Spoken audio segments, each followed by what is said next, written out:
বিয়ের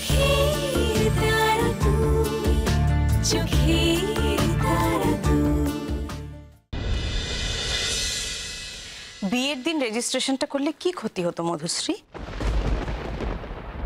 রিসেপশনের দিন আলাদা করে আমি আর রেজিস্ট্রেশনে ঝামেলা রাখতে চাই না আন্টি।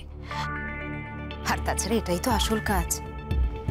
রেজিস্ট্রেশনটা যত সুস্থভাবে করা যায় মানে সেটাই উচিত আর কি। আর তাছাড়া রিসেপশনের দিন সবাই তো ব্যস্ত থাকবে, তাই না আঙ্কেল?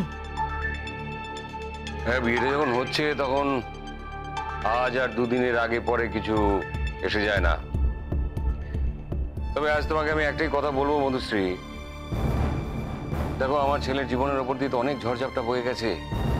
আমি চাই না ওর জীবনের ওপর দিয়ে আর কোনো ঝড়ঝাপটা বয়ে যাক। তুমি তোমার মনকে ভালো করে প্রশ্ন করে দেখেছো তো?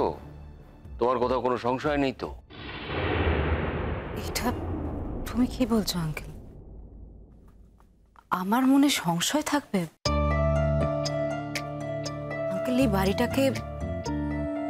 বাড়িটাকে বহু বছর ধরে আমি আমার শ্বশুর বাড়ি বলে মানি।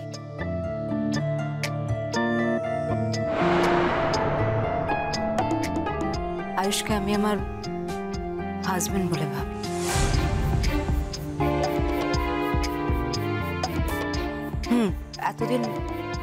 এতদিন আমি জানি অনেক কিছু করেছি, তো যা যা করেছি সবই তো আয়ুষকেই পাবার জন্য করেছি। তাই আজ এত কিছুর পরেও যদি এই প্রশ্নটা করো যে আমার মনে কোনো সংশয় আছে কিনা, তাহলে আমার নিজেরই খারাপ লাগবে। হ্যাঁ, কথাটা বলে দিলাম। যাক, রেজিস্টার কখন আসবে? এই তো এলেন বলে আমি ফোন করেছিলাম, উনি বললেন রাস্তায় আছেন। মাম্মা, তুমি আজকে একটু সাজনি কেন? সবাই তো একটু একটু করে সাজলো, তুমি রোজ যেমন থাকো তেমনই রইলে। ঠিক আছে, আমি এতেই খুব স্বাচ্ছন্দ্য।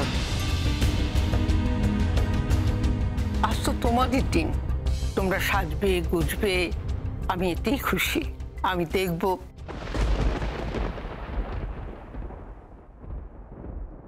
আচ্ছা, ডোডো কোথায়? সে তো এখনো নিচেই নামলো না।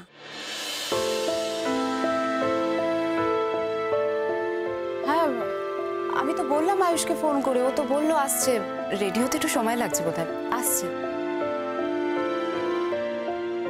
হঠাৎ এত তাড়াহুড়ো করে একদিনের মধ্যে রেজিস্ট্রেশন করলে কেন, সেটাই বুঝতে পারছি না।